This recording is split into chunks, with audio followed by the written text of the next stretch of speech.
Hi, everybody, and welcome to our second annual Boom Back to School Symposium. We're so excited to have you all here.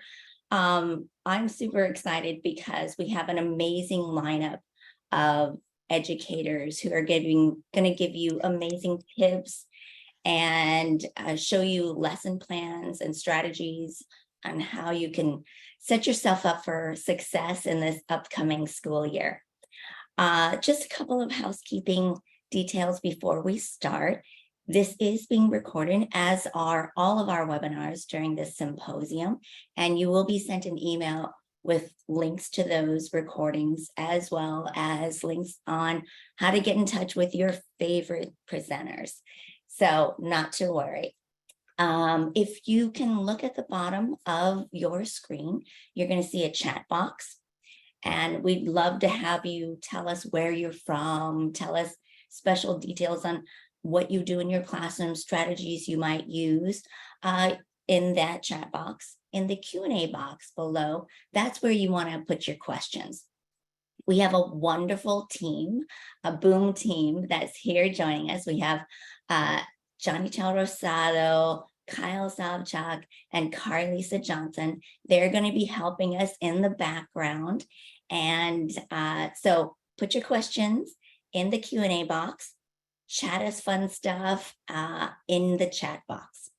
So after our speaker gives her presentation, and I'm very excited to turn it over to her, we'll have a 10-minute Q&A, and then we'll leave you 10 minutes to get to your next webinar. So without further ado, I'm going to turn it over to April Graves.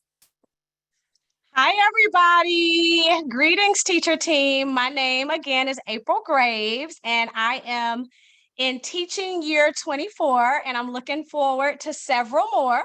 Well, not really several more, about 6 more is what I'm looking forward to. My youngest son is 12, and he graduates from high school in 6 years. And so I figured I would join him and graduate from teaching the same year. But we'll see. Anyway, over my career, I have taught grades 1 through 5. I do a hard stop with kindergarten. 4th grade is my absolute favorite, and currently I teach 4th grade math and science here in Atlanta, Georgia. And so yes, I think our profession definitely deserves to be celebrated and promoted. And so I'm super, super happy to be here with you all today. So where are we all from? I'm seeing in the chat, I see Cincinnati, Ohio. I saw Bay Area, California. Thanks for joining us. I'm absolutely thrilled to be here with you today. And I want to also thank the Boom Learning team. Oh, I see Chicago and Colorado. Santa Fe. My sister went to college in Santa Fe, New Mexico. Okay. So I want to thank the Boom team for inviting me to participate in this year's Back to School Symposium. It's such an exciting time of year. It's exhausting, but it's exciting. As you see, I'm in my classroom. Literally, we just finished up open house, and I have 25 students. I got to meet all but 2 at open house today together with them and their families. And then I had a lot of my students from last year, and even a few years before that, I had some students headed to 6th grade and 7th grade stop by as well to say hello. So that was really fun. But yeah, my morning has been busy with open house. Phoenix, Arizona, I see you. That's one of my favorite cities. Good morning from Texas. That's where I'm from. I grew up, born and raised in Texas. So I'm so happy to be here with you guys today. And anyone else out there with an August start date, because our students start school tomorrow. I'd love to know, when is your first day with students? Why don't you add that to the chat? What day do your students start school? August 17th. Oh, August 24th. September 5th. Oh, wow. School starts next week, September. Oh, after Labor Day. Oh, that's such a blessing. The 21st, August 14th, the 5th. Oh, my goodness. Y'all got some good start dates. Now, I'm excited that school's starting, but I must say that I'm a little bit envious of those of you whose start dates are like later in August, because a few more days of summer would have been warmly welcomed by me for sure. Oh my goodness, that's so nice. First day with students, August 26th. That's wonderful. Well, let's get started. I love that you guys have already put the city that you're from in the chat. I love to see, it says we leave June 22nd. Oh, you got out of school June 22nd. Oh yeah, that's really, really late. Our last day of school was May the 26th. And then we start back. Our first day of school with students is tomorrow, August the 1st. So nice and early. Oh, from somebody else from Atlanta. Hey, ATL. I'm right here with you. Yes, school starts tomorrow. So let's go ahead and get started. I'm just excited that I get to spend this time with educators from everywhere. I think I even saw that somebody was from Alaska. Wow. So I'm so excited to be here with y'all. We have so much in common, even though we're from different parts of the country. And the fact that you guys are here today, giving your time and energy, especially when you still have several weeks of summer left, just lets me know that you guys are next level educators. And so I want to congratulate you for being extraordinary. So congratulations for being so awesome. The work that we do as educators certainly deserves a round of applause. Standing ovations all around. So congratulations. Thank you for being here. Thank you for choosing to come along with us today and learn with the Boom Learning team. Now, let's get going. I want to invite you to take a look at these 3 living rooms. Are they familiar to you? Can you tell us in the chat which living room number 1 is from? What TV show is living room number 1? Anybody know? Oh, she got it right away. Yes, Leslie, Fresh Prince of Bel-Air. Abigail got it right away. Oh, y'all are good. Very good. Yes, that is a Fresh Prince of Bel-Air. What about living room number 2? Put that in the chat. What living room? Oh, Abigail got it again. Y'all got it. Janelle, yep, y'all got it. The Brady Bunch. And living room number 3? Friends. Oh, y'all are really, really good. Now, when you think about these living rooms, they hold so many stories. They hold moments of laughter, moments of grief, moments of encouragement, moments of love, and many more moments. Yes? So TV shows, the characters in these TV shows, the living room was their center stage. It was where the bulk of the action took place. It was the meeting ground, the main spot, if you will. And most importantly, the living room is like the memory keeper. These living rooms provided a safe space for the characters of those shows, those spaces that promoted resilience, respect, and reassurance. And even us as viewers of the shows, we got to have we have a lot of memories in these living rooms, and we didn't even live there, right? In the chat, let me know which one of these living rooms do you feel the most connected to and why? Which one of these living rooms do you feel the most connected to?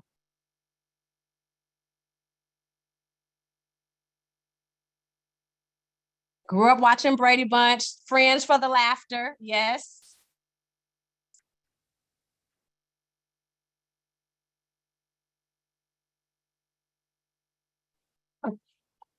She said, whichever one I don't have to clean. Well, you don't have to clean any of these living rooms. Brady Bunch, family connections, childhood memories, a lot of Brady Bunches. Grew up on the Brady Bunch, yes. Okay, so who was your favorite character on the Brady Bunch? Which sibling? Oh, Fresh Prince was your life growing up. Jan, Marsha. Cindy, were you the youngest sibling? Cindy was the youngest sibling. Fresh Prince reminds you of your college days. Bobby, oh, Bobby. He was a character on Brady Bunch for sure. And Alice, yes, very good. Thanks, you guys. So in the same way that these living rooms are the meeting spot, the memory keeper, a place where so many things happen, the center of the action. She had a crush on Bobby. Susan, that's cute. Our classrooms get to be a space just like these living rooms, a space for mutually shared experiences, a place where social bonds are created and maintained. So what stories will your classroom hold? What stories does your classroom hold? The sweet thing is that each year, new moments are made and stories are captured in our classrooms. So let me take you back to the year 2013 through 2014, school year 2013 through 2014. 10 years ago, just about, when Happy was the #1 song. Do y'all remember the song Happy? Go ahead and type your favorite lyrics in the chat. What was your favorite part of the song?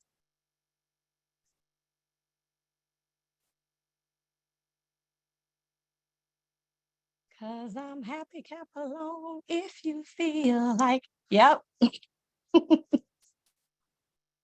Clap along if you feel like happiness is the truth. The whole song, yep, I love the words to that song. I love the sound, yes. So that was the year that this song was #1. So that was literally 10 years ago. And at the same time, 10 years ago, I taught a class of all girls, an all girls class. And it was a pivotal year for me. My team and I just had this idea that we would split the kids up. It was 3 fourth grade teachers that year, myself, and I had all the girls. I chose that.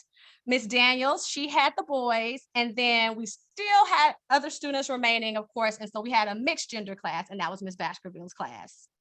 Now, people thought I was crazy because I wanted to have the girls, but I did want to have the girls. And while it might have been a little bit rocky at first, everything turned out perfectly. Like, me and those girls became a powerful force. Together, we would have morning meetings, and I took morning meetings so seriously that year because I knew that we needed to like build up our bond and like get our culture in our classroom really established.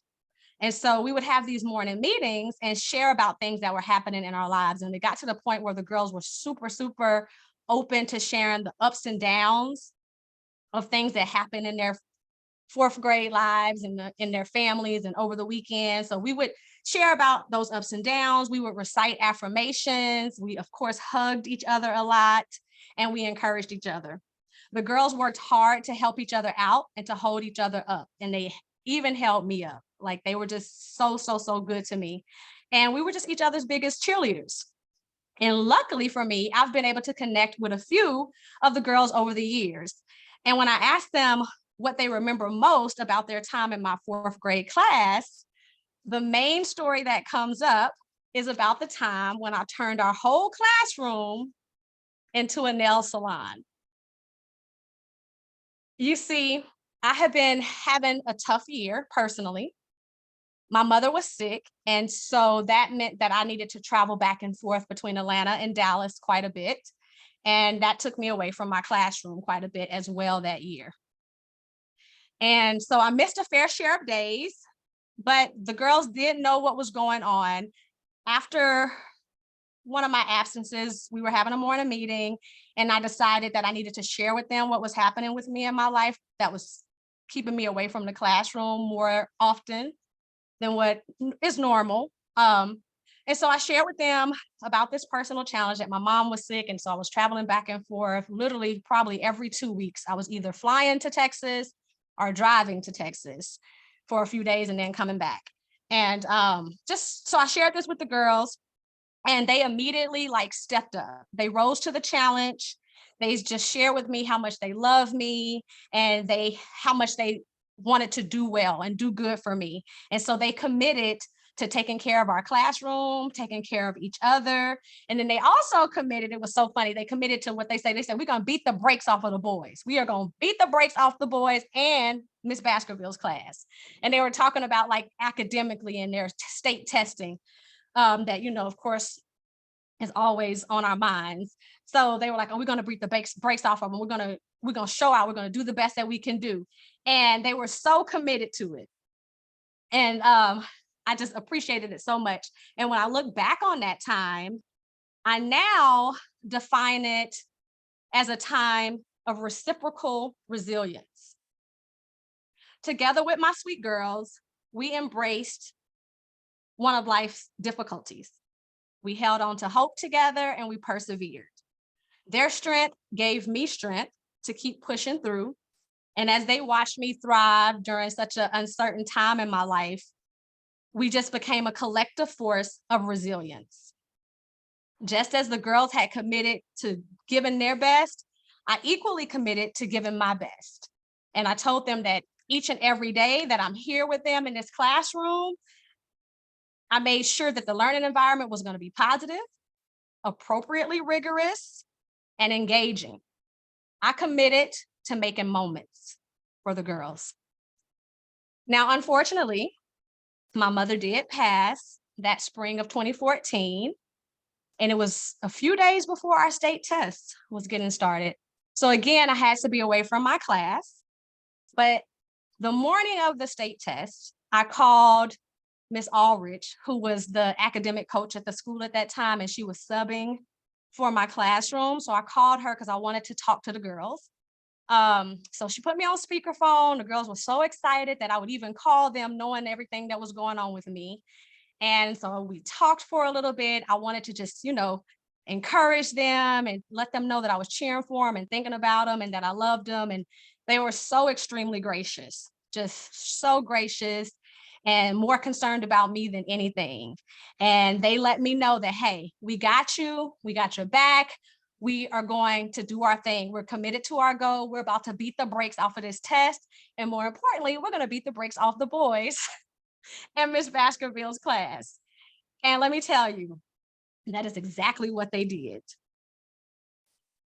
They beat the brakes off of them. They outscored the other two classes on our state test. The academic coach, a few days later, I spoke to her again just to kind of see how it all went. And she was like, she's never seen a class of students work that diligently on a test. And she was like, they just were working. And she said when they were done taking the test, they insisted on spending the rest of the afternoon making me cards. So here's a look at what I came back to. A few weeks later, I came back to these sweet cards and all these sweet love notes. And I still have these cards to this very, very day. If you look a little close at the card on the left, it says, "Dear Miss Graves, I know that you are going through some things in your family. Me and the other girls understand what you're going through. And we just want you to know that we love you and that we all care. Miss Graves, we are doing good on the CRCT, reading, ELA, and math. Are what we have already done." Oh, she was telling me what they had already done. "And it was hard and easy, but we remembered what you and Ms. Daniels and Ms. Baskerville has taught us all year long. We want you to know that we are going to beat the brakes off of them boys and Ms. Baskerville's class. And we're going to exceed and make you proud. We love you." Look on the back of this card. And so on the back of the card, it's just all the girls sign their name. But all the girls wrote me all these cards, and all these sweet love notes were waiting for me when I got back to school. And again, I still have all these cards. I keep them at my house in a special box. And I just don't think those girls even know how much they mean to me and how much these cards will always be my favorite. Every single year you have students who make cards and write you little notes, but of all the cards I've ever gotten in my whole life as a teacher, these have got to be the ones that are the most special to me.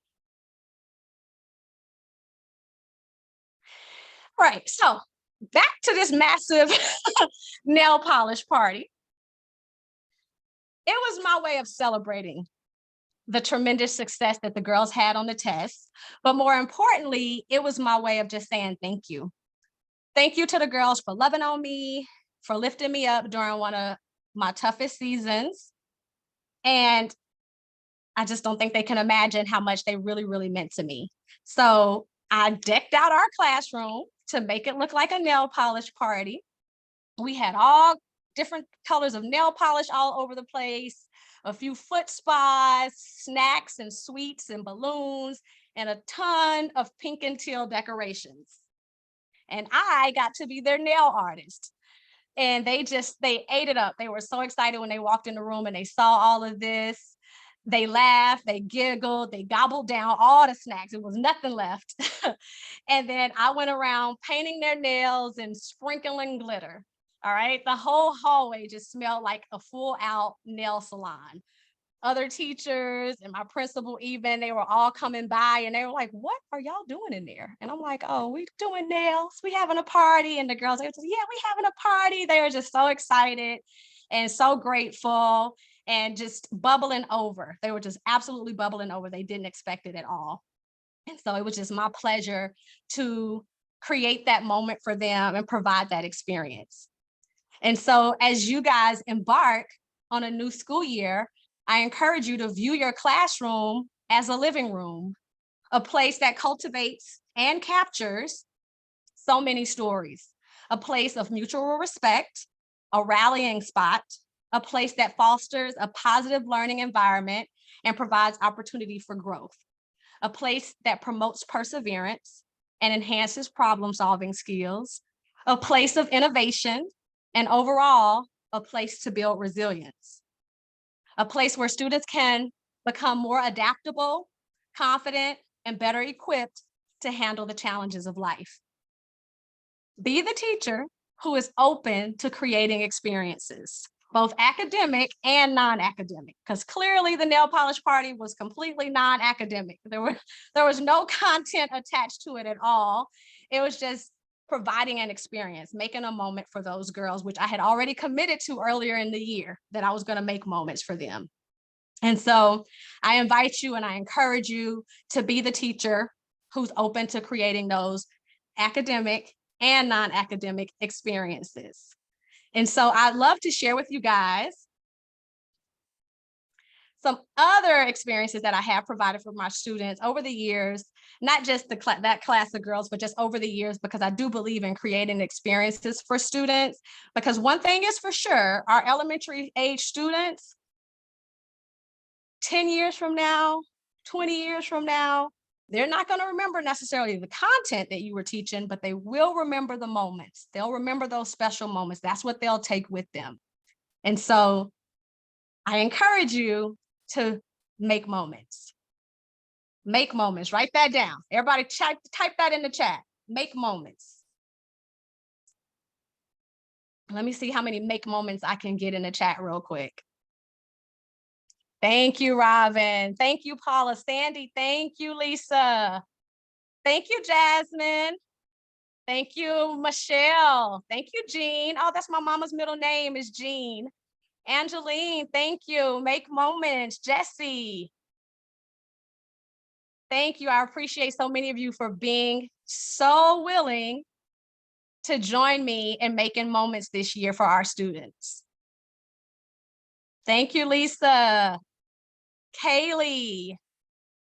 Thank you. So let's make moments. Thank you, Jocelyn and Elizabeth, Ruby, Lynn. Yes, we are going to make moments for our students. So you can make moments in morning routines. That's one way that I make moments. Each morning, starting with Mondays, the students come in, they unpack, and we have Manuscript Monday. And this is a day where my students actually work on their cursive handwriting. I'm not sure about you guys in other cities, but here in Atlanta, the students aren't exactly required to learn to write in cursive, but it is something that I promote and encourage. So on Monday mornings for our morning work, we do our Manuscript Monday. And sometimes it just might be, I'll say, okay, write the name of your favorite animal in cursive 10 times. You know, it might be something like that. Or other times I might have a list of questions and I want them to respond to those questions with their cursive writing. So we do that on Monday mornings. On Tuesday, we can do Technology Tuesday, and this is a great time to pull in those Boom cards. You can do cards where they are just reviewing things that they've already learned, which I love to do with plenty of the Boom decks. And so they can do that on Tuesday morning. And then Wednesday, hump day, my favorite day of the week, oddly, is Wordy Wednesday. We do that every single Wednesday. I post these Wordy Wednesday boards, and the students have to find words with 4 or more letters. And they have to write those words, and the letters have to connect in order. So if you look at this Wordy Wednesday board, they could do the word lace, L-A-C-E. Those letters touch in order, right? They could do the word shop, S-H-O-P. Does everybody see where I'm going with this? They can do the word meal, M-E-A-L. And what other words could they do? Do you see any other words where the letters touch in order? Oh, I see another good one. Let's see if y'all see some of the words. Grace, yep, nice. They can do nice. Grace, yep, that's a good one. Seam, nope. Oh, yes, they can, because the 2 E's touch in order. Okay, and keen is a good one. Yes, K-E-E-N. That's another good one. Course, C-O-A-R-S. Oh, that's a good one. Yes, Lisa, that's a good one. Snore. S. They don't touch in order. S-N-O-R-E. Nope, that won't work. Sorry. The letters have to touch in order. Choral work, C-O-R-A-L. You see how the A touches the L? Those, T-H-O-S-E. Yep, those touch in order.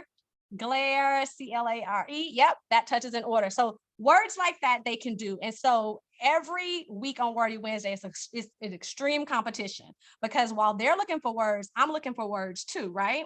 And so sometimes I'll say, let's see who can find the most words. But other times I'll say, let's see who can find the most words that I found. So for example, I'll find all my words, I'll write them down, I won't let them see them. And then I'll say, okay, time is up. Everybody's got to put their pencils down and pick up a marker, like a yellow marker or an orange marker. So then I'll start writing some of my words on the board. And the first person who's got 10 of my words on their paper that they've circled or highlighted, that person wins a prize. And so they just eat that up like a ham sandwich. They love this game. And each Wednesday, they don't care what else is happening. They're looking for Wordy Wednesday every single Wednesday morning. Yes, I put the letters in randomly, Robin asked. I do put them in randomly. Well, I will say this. I think about them. I do think about a few of them to get my board started, and then I start doing random. Yes. Any more questions about that? Okay, if they come up and I see them, I'll try to address them. And on Thursdays, we do Thoughtful Thursday. Now, Thoughtful Thursday can look like a few different things. Sometimes Thoughtful Thursday is about doing something thoughtful for someone, right? And so I'll say, do something thoughtful for. Can you use one letter twice? No, only if it appears twice. So you can't do photo because the O doesn't appear twice. You can do seam because the 2 E's appear twice and they're touching, S-E-E-M. So yeah, so Thursday is Thoughtful Thursday, and it's about basically doing something thoughtful for somebody. Or sometimes Thursday is Thoughtful Thursday because I want you to think about something, and like they have to figure out a puzzle or something like that. Sometimes Thoughtful Thursday is I'll show you a picture of something. I want you to tell me your thoughts on it. So they're doing some writing. So Thoughtful Thursday can take on some different meanings. And then of course, the last day of the week, Friday, the end of the week, the last day, we do Freedom Friday. And as you see here, there's a DJ there, right? Because on Freedom Friday, DJ Gravy is in the house. And so once they turn in their homework, because they have to turn in their homework first on Freedom Friday, because if you don't turn in your homework, you don't get to have Freedom Friday, you get to have Finish It Up Friday. But most students, they're good about turning in their homework because they're looking forward to Freedom Friday. And so on Freedom Friday, they get a chance to basically just kind of hang out in the morning and do whatever they choose. They can get on their computer, they can read a book, they can draw a picture, they can sit and chat, whatever they want to do. And they can request their favorite song. And so on the board, on the whiteboard, I'll have them write down their favorite song that they want to hear me play. Sometimes they have to choose a song that's related to something. So like maybe around the holidays, I might say something like, put a song on the board that makes you think of the holiday season. And so I'll look at the songs that they put on the board, and those are songs that I'll play. Or I might say, choose a song that makes you think of friendship. And they'll write those song titles and the singer's name on the board, and I'll play those songs during Freedom Friday. Other times I might say something like, choose a song that makes you want to dance. And so they put those up there, and then we have a whole little dance party, and that's our Freedom Friday. So here are some ways to make moments in something that most of us do every day, and that's our morning routines. You can also make moments when you're introducing and reviewing academic content. So here, this is what I call Let's Glow Geometry Day. And this is when I'm introducing geometry. And so we make it glow. The kids come in, it's completely blacked out in the room. I have my black lights lit up, I have it decorated, and we get into our studies on geometry. And so this is just a way of me making a moment using my academic content, just so the kids can just have a good time. And they always feel like they're having some kind of party. They're like, oh my gosh, it's a party. They're so excited. They love seeing the balloons. They just love that it's dark in the room. They love everything is lit up, the highlights. They just absolutely eat it up. And so this is just a fun way for me to make a moment. And this year it was math content, but then also, not this year, last year, we were able to pull in some science because we had been talking about light and sound. And so I was also able to do some light and sound activities as well when we did our glow day. So the whole day, the lights didn't come on until dismissal. Of course, when the lights come on, everybody's like, oh. But they had a good time. And then, of course, when they come in the next day, everything's down and we're back to normal. So yes, you can make moments introducing or even reviewing your academic content. One of the ways that I love to make a moment when I'm reviewing academic content comes around February, which is around the Super Bowl time. And usually we're on fractions at that time.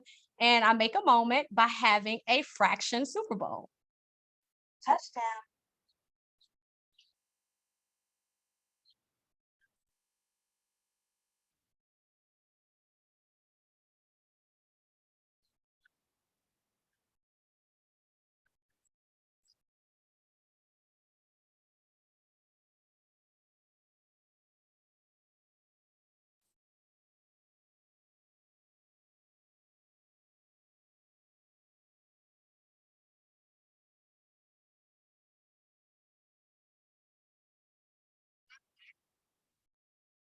So there's a way to make a moment for it during an academic moment, an academic content area.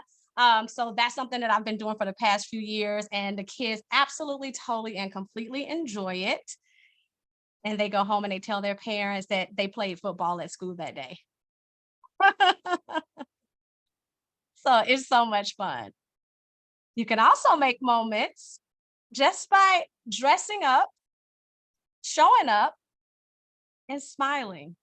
Just make those moments, just in those simple things that we do. Have great energy, bring your enthusiasm, and make moments. Make moments. Have a great year's teacher team. Thank you so much, April. That was so inspiring to me. And I thought there were some fantastic strategies used. I love the whole morning routine. Every day, students know what to expect, and they come in. I think that helps with behavior management as well. Oh, absolutely. Absolutely. Because when they know what to expect and they have a set structure, they thrive in that type of environment, for sure. If any of you have questions for April, we've got about 8 minutes, and you can definitely put some questions. Thank you, Lisa. Leslie. in the Q&A box. Um, I would love to ask you, what kind of back to school tips do you have for the teachers here? Okay, so this is my biggest tip. I'm not sure if y'all see behind me, but the bulletin board is up, but there's nothing on it. Um, and if you looked around at a few other things around here, they can stand to be done. But my biggest tip is that don't overwhelm yourself at back to school time. I say be ready for day one, get day one ready. Make sure the kids can come in and see their name in a few places. But remember that you have 180 days. You have 180 days of school, so you don't have to feel like you have to do it all in your pre-planning week.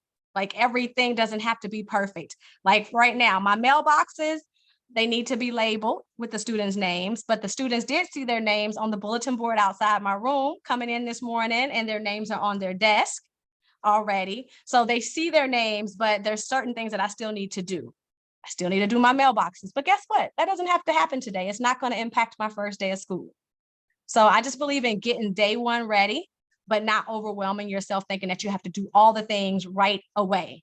Another thing that I want to do is my calendar numbers are really faded. I got a lot of sunlight in this classroom. And so my calendar numbers look really washed out and sun washed. So I need some new ones. But guess what? I'll put the faded ones up and I'll figure out some new ones later. Like it's not going to impact the first day of school.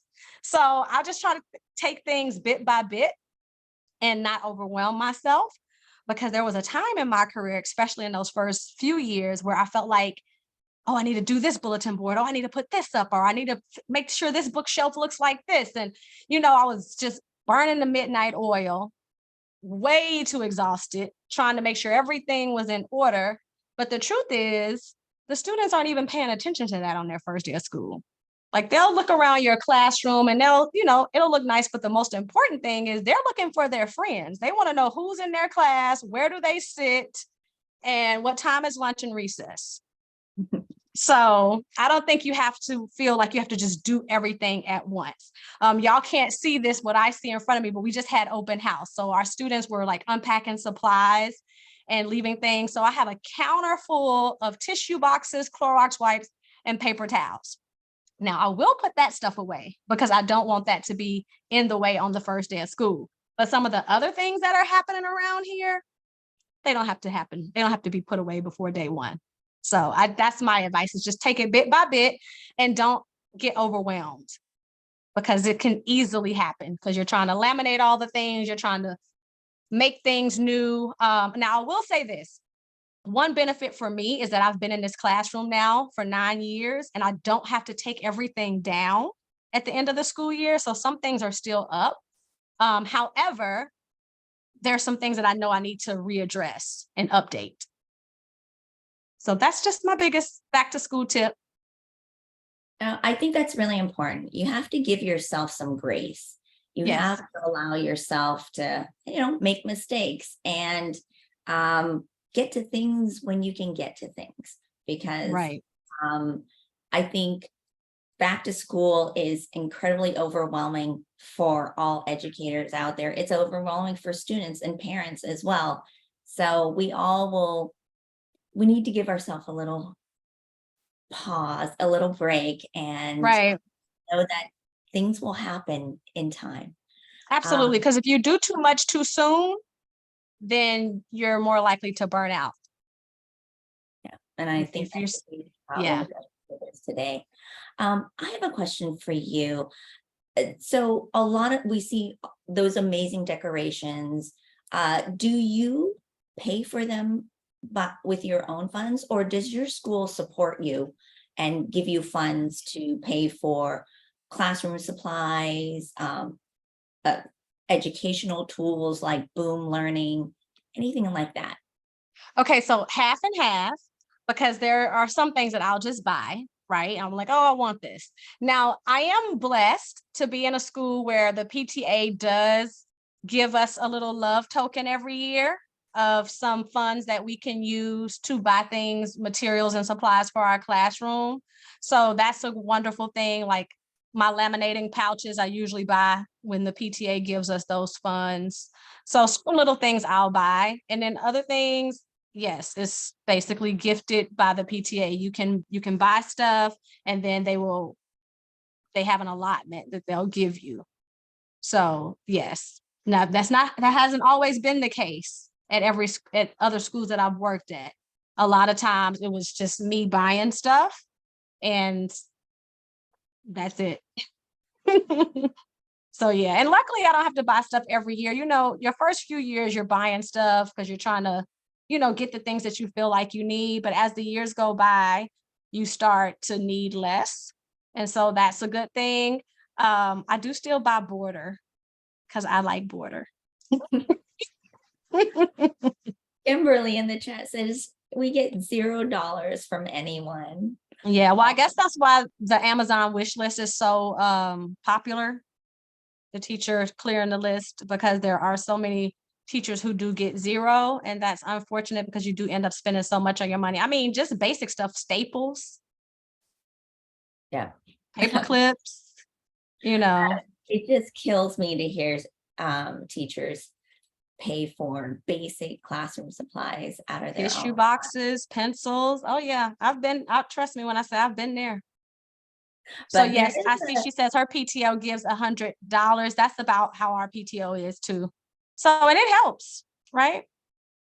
There's also something called Donors Choose. I'm not sure. Yes. Kind of like GoFundMe, where you can share a link with your parents, your friends, your family, and they can contribute to your account, and you can use that to buy your borders. Yes. Yes, I've heard of Donors Choose, and I know that people do Donors Choose projects for like books as well, like if they want classroom library books. Yep, I've even heard people use Donors Choose to go to conferences and stuff like that. Wow, that's fantastic. Oh yeah, Laura said, heck, this pays for Boom cards and some other programs. Yes, it does. Everything else, but at least there is some support out there for teachers. Do you have any other parting words, any advice for our viewers for the upcoming year? I would say one of the most important lessons that I learned is just to be you, show up as your authentic self.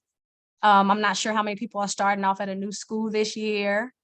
And sometimes when you start off at a new school, you get a little anxious, or it's a different type of community and you don't know how you absolutely would fit in. But I think the best way to fit in is to just be you. If you are a moment maker, which a lot of you are, because you wrote it in the chat. So if you are a moment maker, don't be afraid to make those moments. Even if no one else around you is making them, make the moment. Give the experience. All right. And do it to whatever your level of comfort is. So be you. Thank you, April. Thank you so much. I don't know if Thank anybody you. knows this, but this is April's first keynote speaking engagement, and you did phenomenal. So thank you Thank you so much. Thank you so much for having me. I really appreciate it. I think the opportunity is amazing and it's an extreme blessing. I'm so grateful. Well, I think your students are super lucky to have you this coming year. So I'm excited for you to watch you. I follow you on Instagram, and I love all of your outfits as well as your classroom ideas. And all that is part of being me too. Yes. This is not new. I've always dressed up for work. People would say, well, where are you going? I'm like, I'm going to work. I want to enjoy myself. I want to look nice. I want to have fun. And the kids get into it too. They get into it. They're like, what are you wearing this week? I love it. Yeah.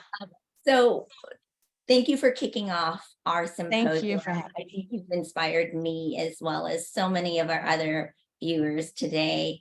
We do have like an amazing lineup for today. Next up is a webinar about counteracting disengagement with varied learning strategies. And I will post the here we go. I'm posting the sign up link in the chat right now. It starts on the hour, so you've got a little time to grab a snack, take a little break, register for this webinar if you haven't already. Again, this is being recorded as well as every webinar here. We're going to send you all that stuff, and we will send you April's contact information if you want to reach out to her personally. Thank you again, April, and I'm super excited to see what you do in this upcoming year. Thank you so much. You guys have a great year and a wonderful day. I'm going to go get lunch, and I'll see you soon. All right. Bye, everybody. I hope to see Bye. you in this webinar.